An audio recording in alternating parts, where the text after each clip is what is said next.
soir. Il est 8h05. Le programme disait 8h. Alors, on va débuter. D'abord, en vous souhaitant la bienvenue à ce qui sera probablement un mélange de plusieurs genres. Vous avez vu, vous êtes dans un mini-musée d'archéologie avec des reproductions d'objets qui ont été fabriqués il y a plusieurs milliers d'années. Alors, il y a la visite du musée, il va y avoir une brève conférence, il va y avoir surtout une performance musicale accompagnée de danse.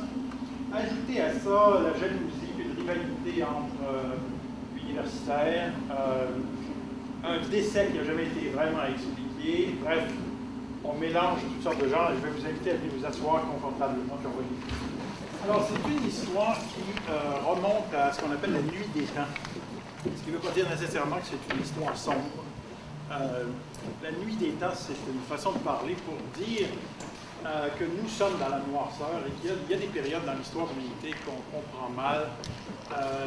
Et dire la nuit des temps, c'est un peu comme le Moyen-Âge, comme s'il y avait vraiment eu un âge moyen entre l'Antiquité et la Renaissance. Remarquez que les Anglais font encore pire quand ils parlent de Dark Ages. On a comme le sentiment que pendant quelques siècles, le soleil ne s'est jamais levé. Mais la nuit des temps, ce n'est pas la période la plus reculée de notre histoire ou de l'histoire de l'humanité. Dans les temps très très anciens, pendant des dizaines et des dizaines de milliers d'années, nos lointains ancêtres vivaient de chasse et de cueillette. Et on a l'impression de connaître assez bien le type de société qui vit de chasse et de cueillette. C'est-à-dire des bandes de chasseurs, cueilleurs, nomades qui parcourent un territoire à la recherche des fruits sauvages, des légumes sauvages, puis aussi des gibiers qui peuvent aller du lièvre jusqu'au mammouth. Et à la fin de la nuit des temps, c'est-à-dire vers 1500 à peu près avant Jésus-Christ, là apparaît le début de notre histoire, c'est-à-dire la cité grecque, la Bible, Homère, et puis après ça, l'histoire telle qu'on la connaît jusqu'à aujourd'hui et à l'usine C. Et entre les deux, c'est-à-dire grosso modo entre les deux, entre 8000 et 2000 ans avant Jésus-Christ, là il y a une période qui nous embête beaucoup et dont on ne sait souvent pas grand-chose. Il y a eu toutes sortes de sociétés qui se sont développées sur la planète et qui typiquement nous ont laissé des mystères archéologiques. Stonehenge, ça a été fait par qui, puis ça a été fait pourquoi, on en discute encore. Au nord du Chili, dans une région qui s'appelle Arica, on a trouvé récemment des centaines et des centaines de momies qui précèdent d'à peu près 2000 ans les momies égyptiennes. Et on n'a pas la moindre idée par qui ça a été fait et pourquoi. On trouve en mer Égée des statuettes qui sont en marbre et qui ont été fabriquées par on ne sait pas qui. Et la société que nous allons étudier ce soir appartient à cette espèce d'univers qui malheureusement est un univers d'ignorance et donc un terreau très fertile pour les élucubrations les plus fantaisistes et parfois les plus incroyables. Et là, on est dans cette nuit des temps, là, typiquement, c'est la magie des druides et la magie celte. Bon. Comment est-ce que ces sociétés-là sont venues à voir le jour? Tout simplement, quand la longue période de la préhistoire basée sur la chasse et la cueillette est venue à son terme. Une des interprétations les plus populaires aujourd'hui de pourquoi nos ancêtres ont abandonné la chasse et la cueillette, c'est que les déserts progressaient. Et la progression des déserts faisait qu'il y avait de moins en moins de végétaux disponibles. Et probablement aussi de moins en moins de gibier. Et donc, il y avait une pression sur les gens pour les pousser vers d'autres sources d'alimentation. Et ce serait comme ça que nos ancêtres lointains ont finalement décidé de domestiquer certaines plantes et certains animaux. Ce qui a eu des conséquences considérables. C'est-à-dire les bandes de 250, 300 chasseurs-cueilleurs deviennent des villages sédentaires de petits fermiers qui cultivent le sol, qui élèvent des animaux, et les petits villages vont devenir des villages de 500, 600, 1000, 2000, 4000, 10 000 personnes. Et là, la société humaine devient plus complexe et va devenir plus diversifiée. Et ça va mener, pensons-nous, à l'invention de deux outils absolument essentiels dans le développement de ce nouveau type de société. Deux outils essentiels, la comptabilité et l'écriture. Et tout ça se serait passé au Moyen-Orient. Certains disent précisément à Jarmo et Jéricho, qui sont aujourd'hui un à l'intérieur des territoires de l'Irak, l'autre en Cisjordanie. Et c'est le développement puis la diffusion de ce nouveau type de mode de vie, nouvelle société, qui va nous donner les grandes sociétés, les grandes civilisations de la Mésopotamie. Puis en se dirigeant vers l'ouest, ça va être diffusé sur tout le bassin méditerranéen et va donner bien sûr la grande civilisation égyptienne. Et ça, ce mouvement-là, c'est notre histoire. Ça, c'est ce que nous connaissons bien. On connaît bien le Proche-Orient et l'Ouest parce que, bon, la Bible en parle, parce que tous nos historiens ont travaillé là-dessus. Si on veut trouver Urnos, il faut aller dans la direction opposée, c'est-à-dire à partir du même bassin qui est entre le Tigre et l'Euphrate, partez vers le nord-est. Et là, vous allez tomber, sur un milieu naturel radicalement différent. Ce ne sont plus des plaines alluviales, on parle de montagnes. On parle de territoire, là, Afghanistan, Pakistan et Inde moderne.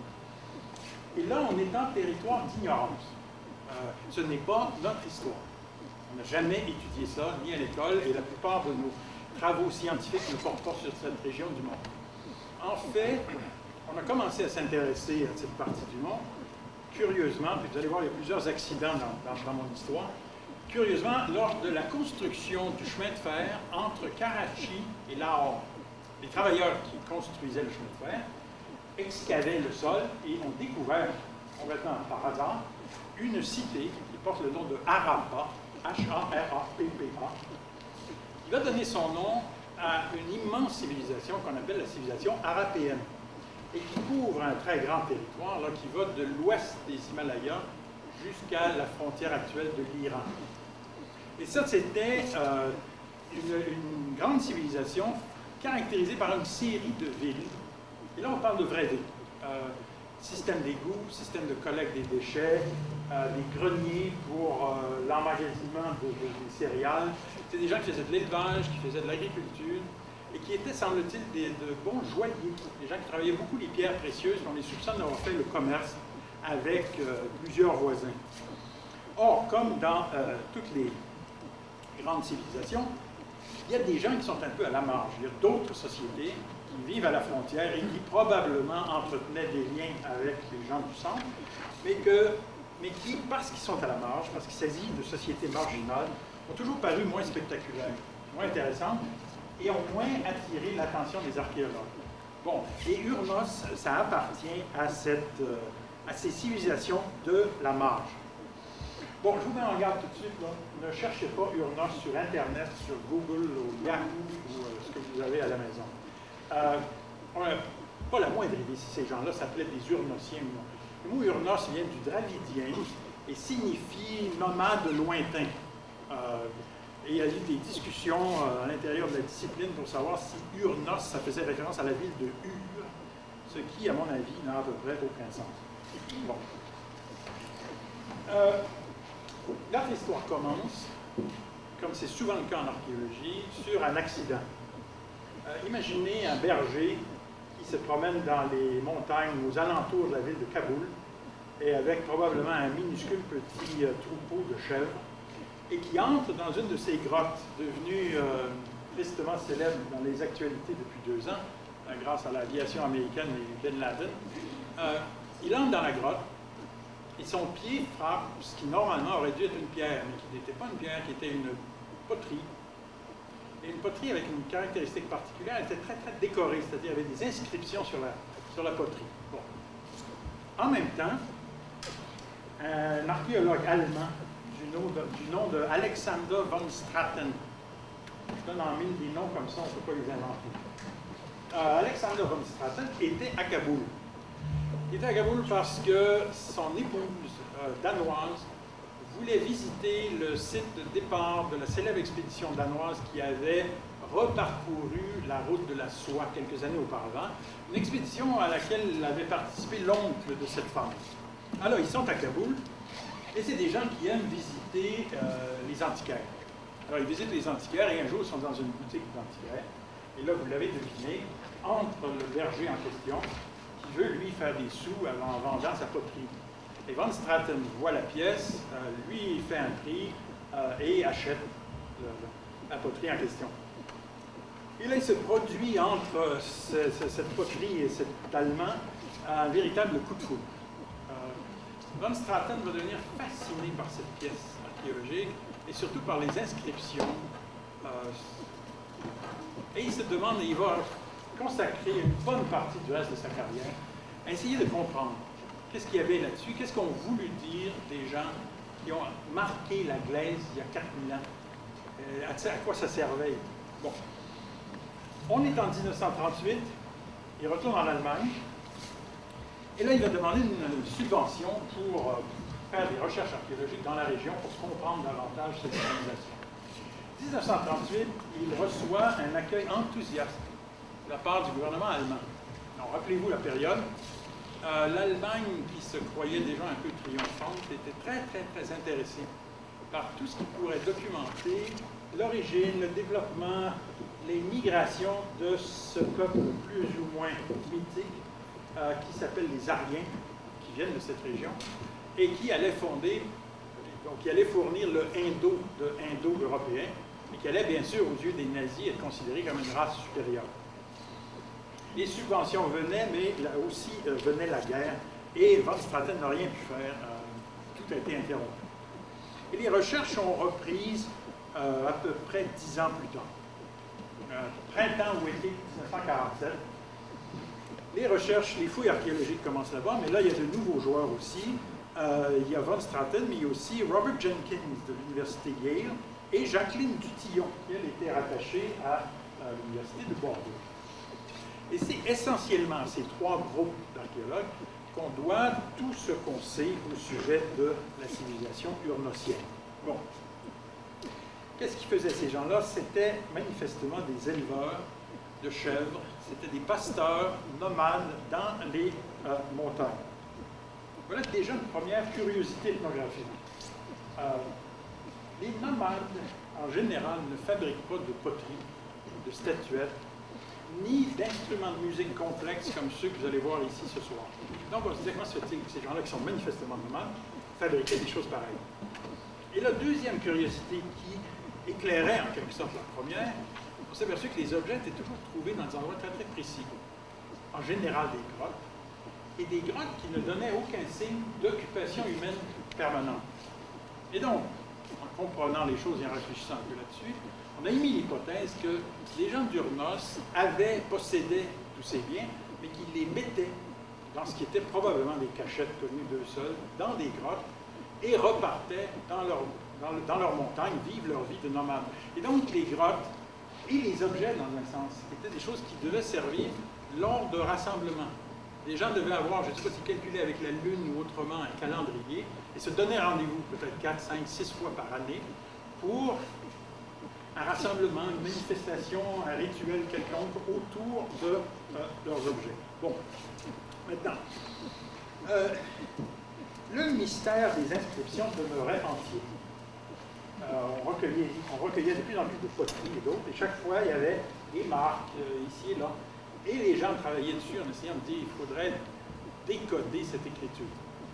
En 30 ans, ils n'ont jamais réussi, ce qui n'est pas du tout exceptionnel. La plupart des écritures de la vallée de l'Indus demeurent à ce jour des mystères. Même les ordinateurs les plus puissants n'ont pas encore réussi à décoder ces alphabets et ces écritures. Et pendant que les gens travaillaient sur la vallée de l'Indus, le cas Urnos devenait de plus en plus complexe. Parce qu'en 1976, lors de la dernière expédition menée par Alexander Straten, la famille a laissé tomber le von Straten à la fin de la guerre. À partir de maintenant, il s'appelle Straten. Dernière expédition de Straten, deux de ses étudiants ont découvert là une chose qui n'est plus simplement une série de poteries. Il s'agit de plaquettes, et des plaquettes qui sont pleines d'inscriptions dans la glaise. Là, on ne peut plus dire qu'il s'agit de décoration quelconque sur des poteries. Les spécialistes étaient tous d'accord qu'il s'agissait là d'une véritable écriture. Et donc, notre problème d'écriture devenait de plus en plus urgent et de plus en plus criant, bien sûr. Entre ici en jeu un autre personnage, le fils de Straten, Henrik Straten, qui avait suivi les traces de son père, qui était devenu archéologue. Bon, disons ce qu'il faut dire, il n'avait pas une réputation d'être particulièrement brillant, et il suivait les traces de son père, mais pas avec beaucoup de brio et de panache. D'ailleurs, les mauvaises langues dans le monde universitaire disaient qu'il avait obtenu un poste dans une des bonnes universités allemandes du fait que son père était assez célèbre, grâce à la renommée de son père. Stratton fils, Henrik, était un personnage très réservé, gêné, mauvais enseignant, disaient ses étudiants. On le soupçonne d'avoir été dyslexique et peut-être même d'avoir souffert d'une forme très mineure d'autisme. Et il avait poursuivi, presque en secret, l'obsession de son père pour l'écriture d'Urnos. Il y travaillait beaucoup. Et est-ce que c'est dû à cette dyslexie, à son autisme, on ne sait pas, mais il avait une espèce de génie extraordinaire, une capacité là, totalement hors du commun pour le calcul et l'analyse structurale. Et c'est lui qui, au début des années 80, a émis une hypothèse qui était tout à fait nouvelle, qui était révolutionnaire.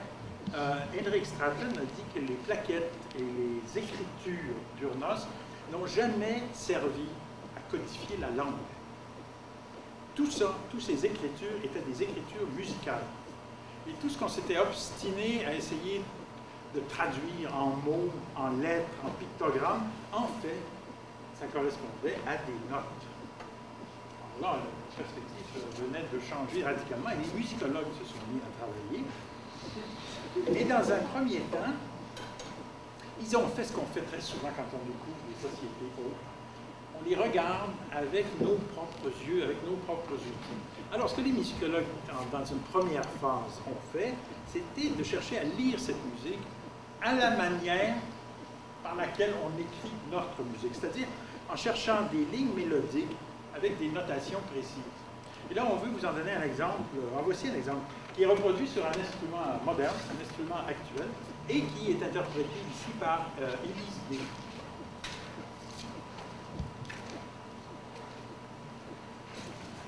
Il s'agit de la plus vieille notation musicale connue.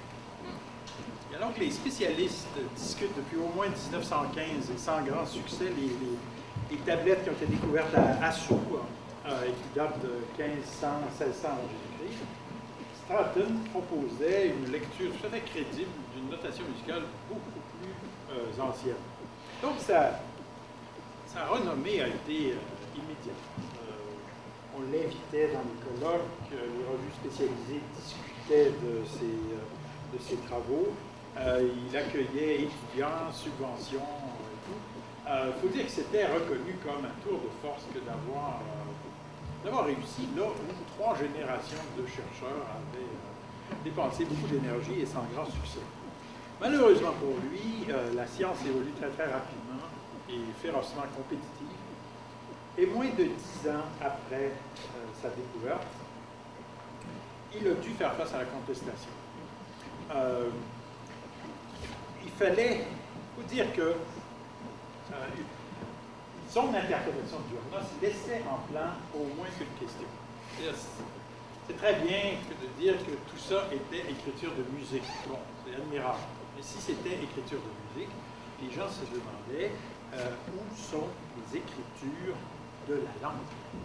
Comment se fait-il que ces gens dépensent tant d'énergie à écrire la musique alors qu'on n'a jamais retrouvé leur alphabet? Il me semble que ce serait élémentaire que d'écrire aussi l'alphabet.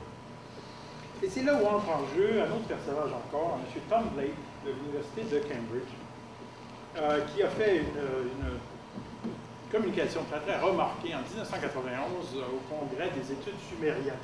Bon, si vous voulez imaginer le personnage un peu, là, imaginez une tête assez ronde avec des cheveux frisés, des yeux un peu exorbitants, des petites lunettes. Il parle à une vitesse foudroyante.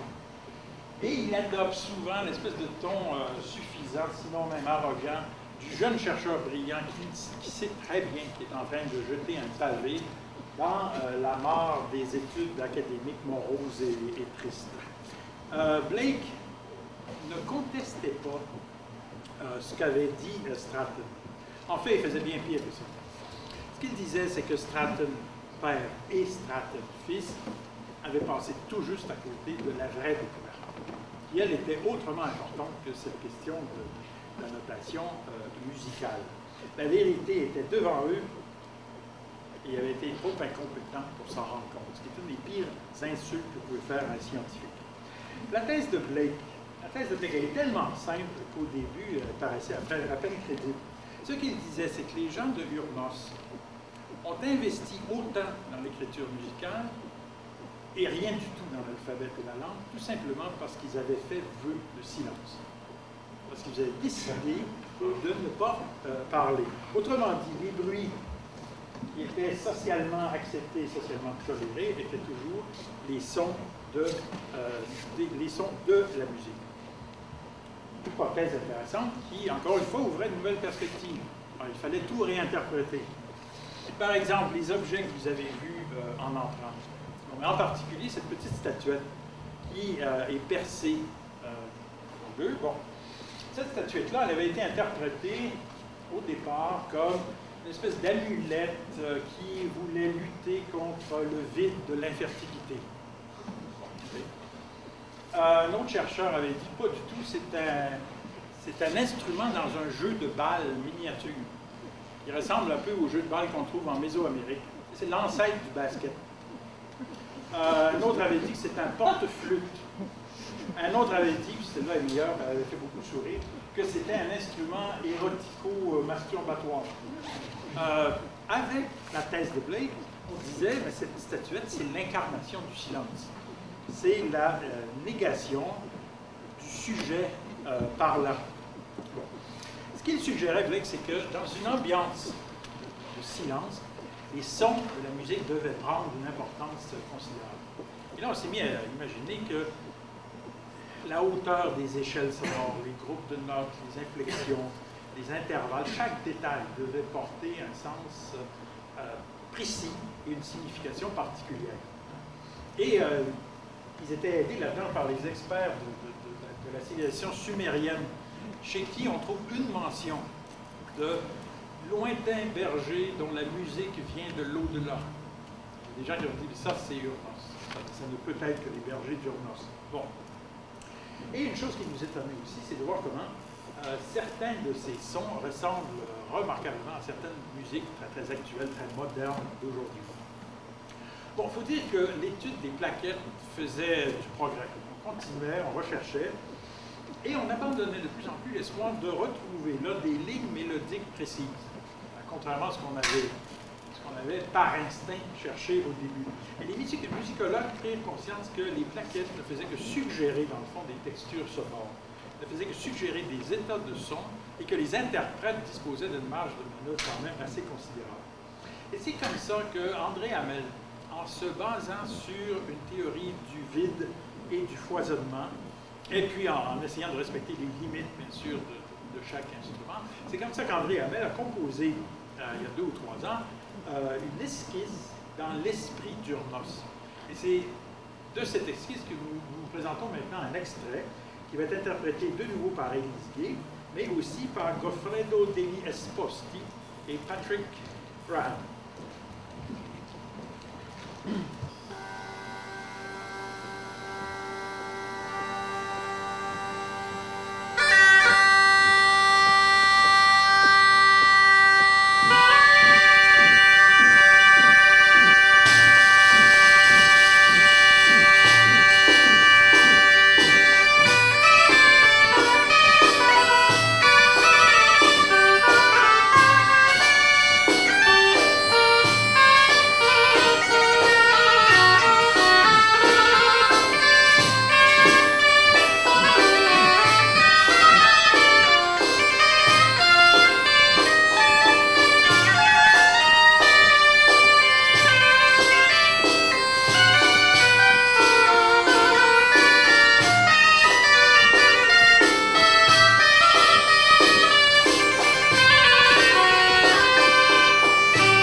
la suggestion de Tom Blake était assez étonnante. Comment voulez-vous qu'une société fonctionne sans langage? Comment peut-on survivre, produire de la nourriture, éduquer ses enfants, vivre ensemble, apprendre à mourir et tout le reste si on n'a pas de langue? Le moins qu'on puisse dire, c'est que son hypothèse a été reçue au début avec beaucoup de scepticisme. Et puis, lentement, on s'est rendu compte, bien sûr, on s'est souvenu que de telles communautés existent au sein même de notre société. Derrière les portes de certains cloîtres, dans les monastères cisterciens, dans les abbayes bénédictines, il y a des gens qui passent leur vie dans le silence. Ah oui, mais avant de parler du silence d'Ormos, là, je dois vous dire que notre histoire prend une tournure un peu dramatique. Au mois de mai 1996, quand on a découvert le corps de Tom Blake au pied d'une falaise dans le sud-ouest des États-Unis, là où il y avait un grand congrès d'études ethnomusicologiques. Henrik Stratton participait au même congrès. La police a fait enquête et a conclu qu'il s'agissait d'un vulgaire accident. Il aurait glissé. On sait que Blake avait la fâcheuse habitude de boire un peu trop, ce qui arrive chez les archéologues. Et Stratton a dit qu'il n'avait jamais quitté sa chambre d'hôtel entre 17h30 et 19h. On sait aussi que Blake était parfaitement conscient du tort considérable qu'il avait fait à ses collègues. Voici une des grandes familles d'archéologie allemande qui était un petit peu couverte de ridicule parce que Blake disait qu'il l'avait sous les yeux, qu'il ne l'avait jamais vu. Et il en exprimait du remords parfois, une espèce de regret là, qui caractérise certains alcooliques de génie. En tout cas, peut-être qu'on ne saura jamais la fin de cette histoire-là. Revenons au silence. Nous avons un comportement assez exceptionnel face au silence. C'est-à-dire que ça prend un moment très émouvant, reconnu comme tel par la foule, pour imposer à la foule une minute de silence. Alors, ce qu'il nous faut imaginer ici, c'est cette espèce de multiplication des moments émouvants, à tel point que la foule accepte de garder silence de façon permanente. C'est-à-dire, nous, on a appris à garder le silence au concert, durant un match de tennis, sur un terrain de golf. On sait aussi que l'art moderne est très, très souvent silencieux. L'art ne dit pas tout, vous laisse compléter le travail, vous laisse inscrire le message sur la toile. Au théâtre, le silence de l'auditoire fait partie du spectacle. Et puis, on a des exemples d'ailleurs, bien sûr, chez les Inuits, par exemple, qui vivaient dans des espaces restreints. Le silence était absolument essentiel comme marque de respect à l'intimité des autres qui partagent cet espace-là. Dans notre tradition religieuse, il y a plusieurs signes, marques de silence. Par exemple, le cantique le dit bien, Jésus est né dans le silence de la nuit. Et puis on sait qu'il est allé se recueillir dans le silence du désert avant d'entreprendre sa vie publique. Au paradis terrestre, avant la faute, Adam et Ève n'ont rien dit du tout.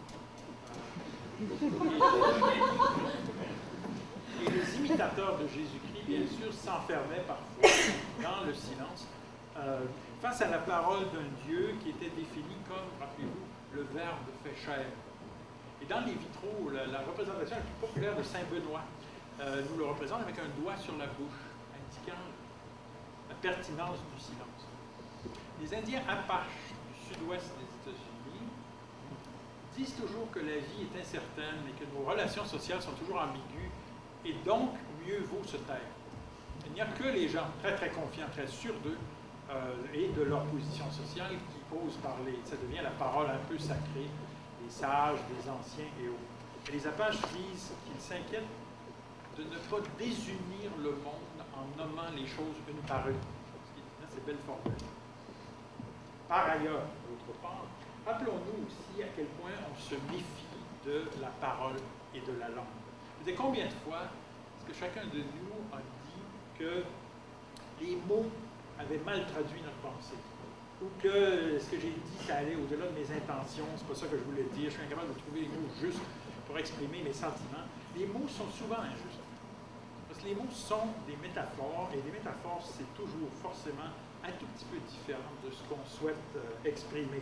Et ça peut devenir un piège, ça peut facilement devenir verbiage, bavardage, mensonge, trahison.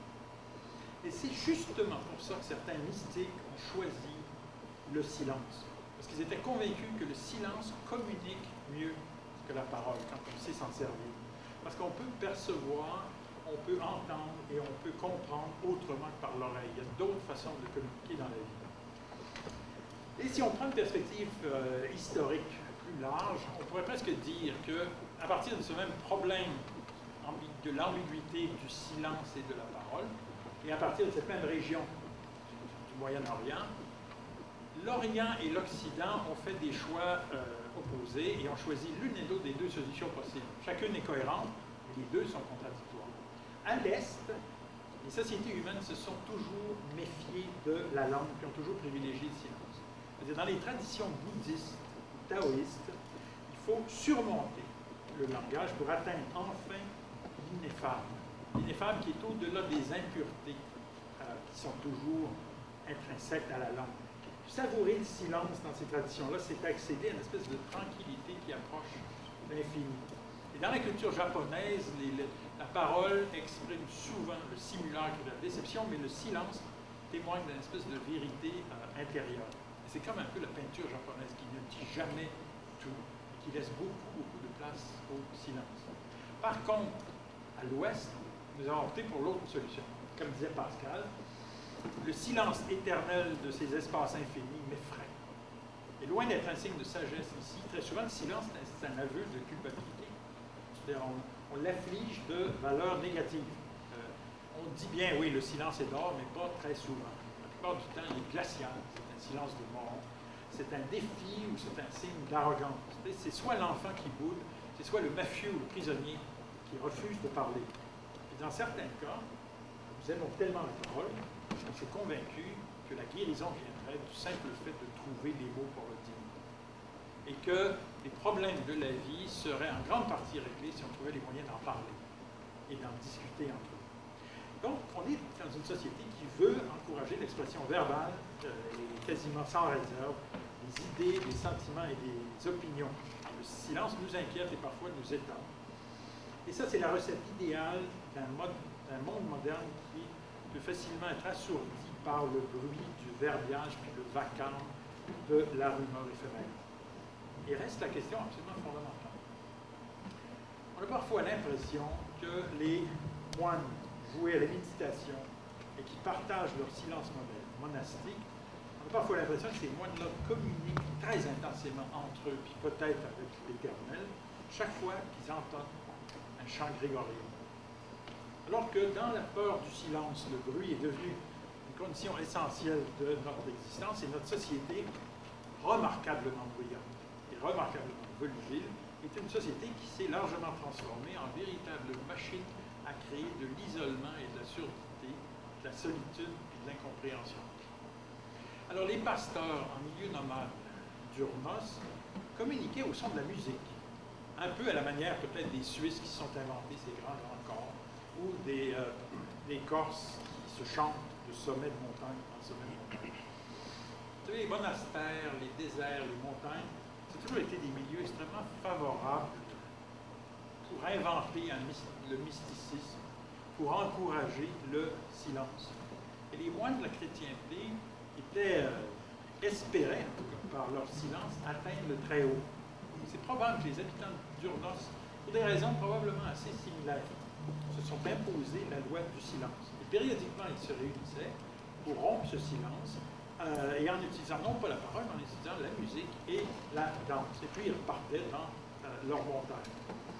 Bon, peut-être parce qu'ils parlaient en famille, peut-être dans l'isolement de la montagne, peut-être qu'ils parlaient à leurs enfants jusqu'à l'âge de 8 ou 9 ans avant de leur imposer le silence. Peut-être qu'en cas d'urgence, ils parlaient aussi. Peut-être restaient-ils la plupart du temps silencieux, de manière à mieux écouter les voix de l'univers ou les voix de Dieu dont on ne saura jamais rien probablement. Alors le code d'Urnos est unique et il inspire toutes sortes de discussions encore, entre autres des trucs très très modernes sur la sous-utilisation des zones du cerveau qui sont normalement monopolisées par le langage et qui, dans leur cas, permettraient d'être libérées pour une surutilisation d'autres zones qui permettraient peut-être une pensée plus limpide et une espèce de mode de danse qui pourrait être tout à fait exceptionnel ou hors du commun. Ça, là, c'est des spéculations de chercheurs aujourd'hui, ça continue.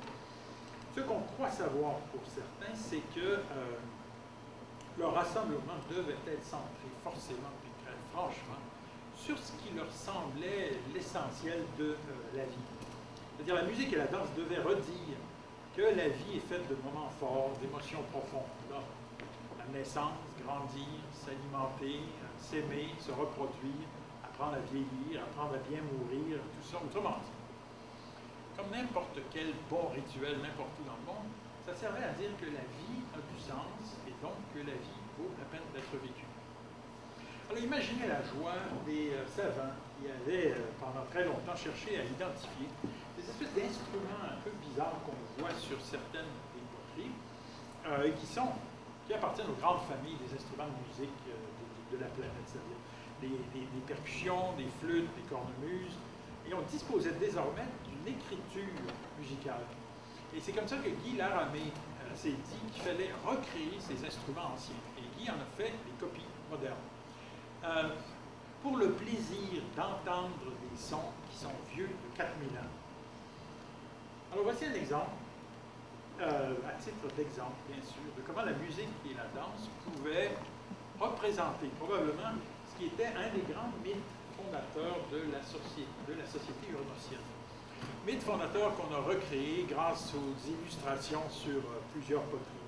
Et c'est un mythe qui raconte qu'à l'origine des temps, la grande héroïne qui est à l'origine de toute l'humanité, qui est la mère de tous les humains, elle était à la fois mi-femme humaine, mi-femelle animale. Et c'est de son accouplement avec un bouc qui, chez les pasteurs, devient le référent mâle par excellence, de son accouplement au bouc naquit l'humanité. Et donc les gens d'Urnos, périodiquement, se mettaient en scène le drame de la mort rituelle de cette héroïne. Pourquoi une mise à mort? Tout simplement pour rappeler que c'est la fin des temps mythiques, c'est le début de l'histoire humaine. C'est le contraste fondamental entre les animaux et nous, entre les anciens et ceux qui sont à venir, entre la nature et la culture, si vous voulez. Tout en réaffirmant des choses aussi importantes que le désir, le côté primal de la reproduction et le souci d'une mère à prendre soin de ses enfants. Et si ces questions nous touchent, ben c'est très probablement parce que l'humanité n'a pas beaucoup changé depuis ce temps. Les problèmes sont toujours les mêmes, même aujourd'hui. Et voici donc, avec 4000 ans d'intervalle, comment les habitants d'Urnos réussissent peut-être encore à communiquer avec nous.